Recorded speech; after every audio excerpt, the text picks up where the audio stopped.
Bonjour à tous, je reviens pour vous parler de la vidéo que j'ai postée de quelques secondes déjà sur les shorts de YouTube et je voulais approfondir un petit peu plus sur le phénomène de flemme. Pourquoi nos adolescents ont-ils ou sont-ils flemmards? Ça, c'est le problème de chez beaucoup de monde. Vous n'êtes pas seul, vous n'êtes pas isolé. J'ai eu 3 fois le cas et je suis encore en plein dedans. Donc je sais de quoi je parle. Je vous parle ça en tant que professionnel et en tant que personnel parce que je l'ai vu et on peut s'en sortir. Donc beaucoup d'adolescents semblent constamment fatigués, blasés, enclins d'aucun effort. Non, ils ne veulent pas. Soit on leur demande certainement des choses pas très intéressantes, mais ça ne les intéresse pas et ils mettent des plombes à le faire. Et nous, ça nous agace. Ça nous met pas des plombes à faire monter notre tension. Ce que je vais vous expliquer, ça va peut-être vous faire sourire ou peut-être vous faire frémir.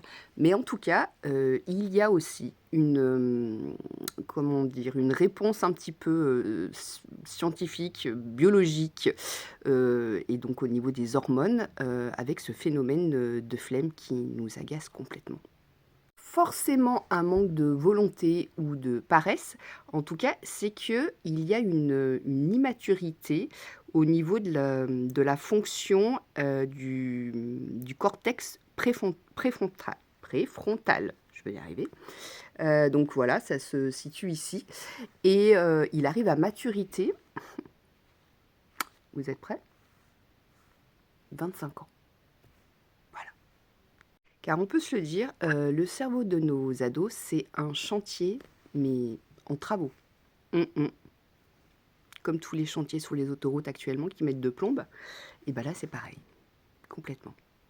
Et on a tendance à l'oublier. Je ne suis pas leur avocate, mais je tiens à le préciser pour leur défense. Donc ces transformations affectent la motivation et le comportement.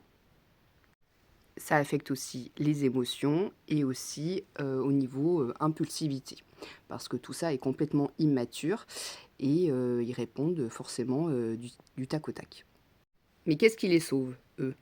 Bah, en fait, du coup, c'est la récompense immédiate. Donc, du coup, ce qu'ils veulent, c'est de la dopamine. Donc la dopamine, on la trouve, dans les réseaux sociaux. Alors dans les réseaux sociaux, surtout, en tant pour de scroller, en fait, dans les jeux, dans quelque chose, qui peuvent leur, donner du plaisir, mais, immédiatement. Et parfois, ce n'est pas du tout en accord avec, ce que nous, on pourrait, vouloir, d'eux. On est bien d'accord?